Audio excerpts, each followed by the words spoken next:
Assalamualaikum warahmatullahi wabarakatuh. Halo semuanya, kami dari kelompok 1 dan kami dari 12-8. Di sini kami akan mempresentasikan tentang tugas dan wewenang dan semuanya tentang hal KPK. Nah, sebelum itu izinkan kami memperkenalkan diri. Saya Nabila Arka Suprojo. Saya Hanabila Pindali Syafa. Saya Alisa Sanadianti. Saya Indra Pradana Raji. Tapi sebelum itu izinkan kami memperkenalkan YLL kami. Oke, pertama ya. 3, 2, 1. Tepuk KPK. KPK, KPK, bebas dari korupsi. No, no korupsi. Terima kasih Bu, selamat menonton. KPK dibentuk berdasarkan Undang-Undang Nomor 30 Tahun 2002 tentang Komisi Pemberantasan Tindak Pidana Korupsi. Undang-undang ini kemudian diubah dengan Undang-Undang Nomor 19 Tahun 2019. KPK adalah lembaga negara yang berada dalam rumpun kekuasaan eksekutif, namun dalam melaksanakannya tugas dan wewenangnya KPK bersifat independen dan bebas dari pengaruh kekuasaan manapun. Dasar hukum Komisi Pemberantasan Korupsi atau yang sering disingkat KPK itu secara singkat meliputi Undang-Undang Nomor 30 Tahun 2002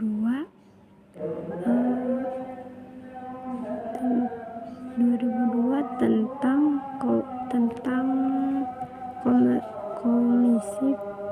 Komisi Pemberantasan Tindak Pidana Korupsi, sebagaimana diubah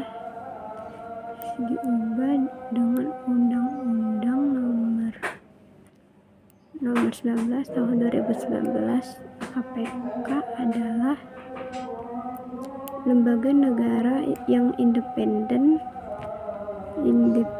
dalam melaksanakan tugas dan wewenangnya untuk memberantas korupsi di Indonesia.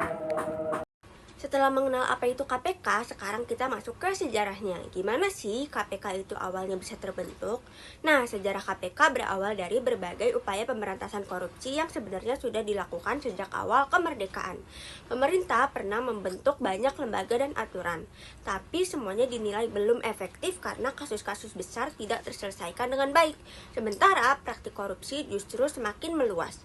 Kondisi ini menjadi pusat perhatian setelah krisis ekonomi tahun 1998 yang menandai lahirnya era reformasi dan membawa tuntutan besar agar pemerintahan Indonesia lebih bersih dan transparan. Sebagai bagian dari semangat reformasi tersebut, pemerintah mulai menerbitkan dasar hukum baru untuk memberantas korupsi, seperti Undang-Undang Nomor 28 Tahun 1999 tentang penyelenggara negara yang bersih dan bebas dari KKN. Setelah itu diterbitkan Undang-Undang Nomor 31 Tahun 1999 yang diperkuat lagi lewat Undang-Undang Nomor 20 Tahun 2001. Dalam undang-undang inilah ditegaskan bahwa Indonesia membutuhkan sebuah lembaga independen yang kuat dan bebas dari pengaruh kekuasaan manapun untuk menangani kasus korupsi. Berdasarkan kebutuhan itu, pada masa pemerintahan Presiden Megawati Soekarno Putri, pemerintah dan DPR menyetujui pembentukan Komisi Pemberantasan Korupsi melalui Undang-Undang Nomor 30 Tahun 2002.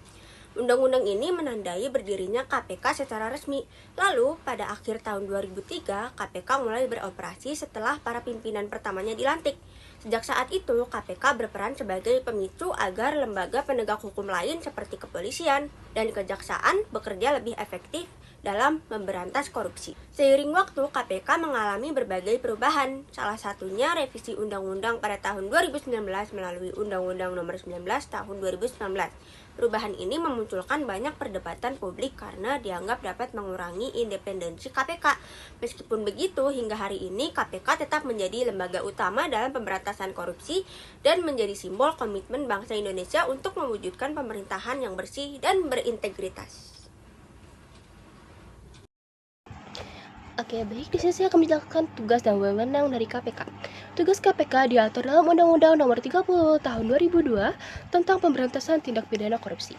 Yang pertama, ada melakukan koordinasi dengan institusi yang berwenang dalam pemberantasan korupsi. Yang kedua, melakukan supervisi terhadap instansi yang berwenang dalam pemberantasan korupsi. Yang ketiga, melakukan penyidikan, dan penuntutan terhadap tindak pidana korupsi. Yang keempat, melakukan tindakan pencegahan tindak pidana kepada korupsi. Yang kelima, melakukan monitoring terhadap penyelenggaraan pemerintah negara. Selain itu juga ada wewenang KPK. Yang pertama, ada mengkoordinasikan penyelidikan dan penuntutan tindak pidana korupsi.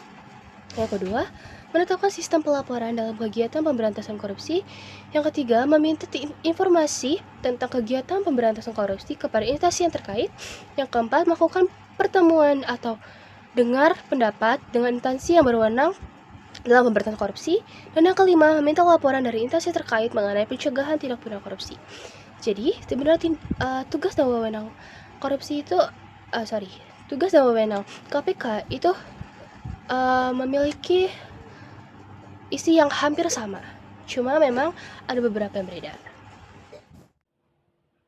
Struktur organisasi Komisi Pemberantasan Korupsi atau KPK dipimpin oleh 5 pimpinan, 1 ketua dan 4 wakil ketua, yang membawahi 5 deputi bidang utama, yaitu pendidikan, peran serta masyarakat, pencegahan dan monitoring, penindakan dan eksekusi, koordinasi dan supervisi, serta informasi dan data.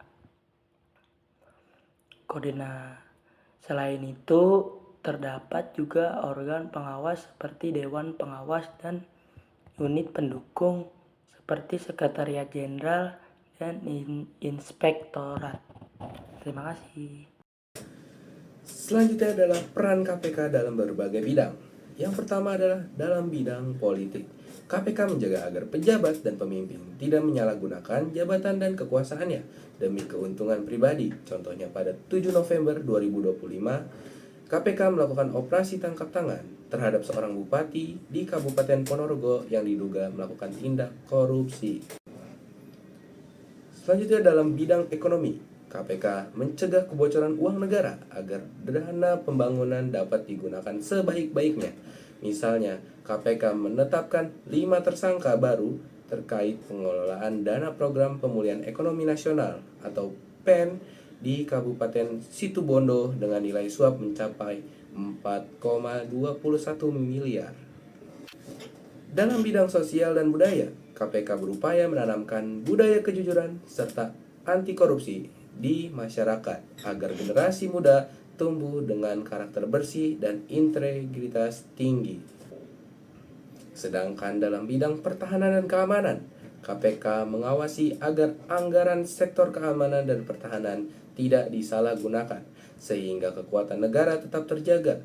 Contohnya, KPK menyelidiki dugaan kasus korupsi pengadaan lahan dalam proyek kereta cepat WUS Jakarta-Bandung, di mana negara malah membeli kembali tanah negara melalui oknum-oknum tak bertanggung jawab.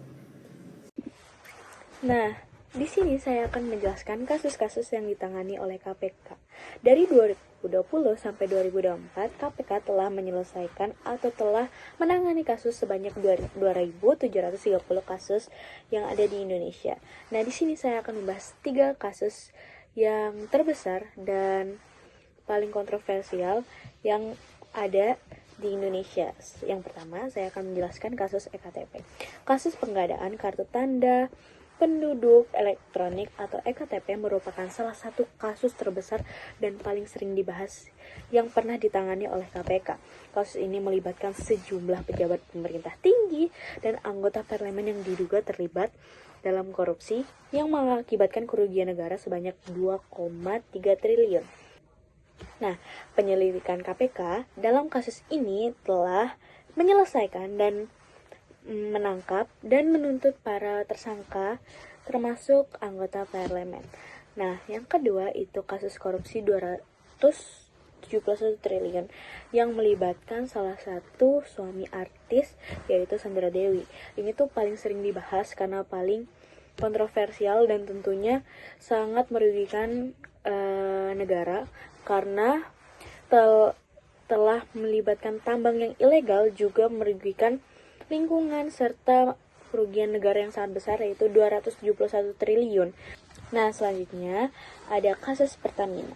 Tentunya kasus ini sangat amat kontroversial karena banyak sekali orang yang merasa dirugikan, salah satunya masyarakat umum, karena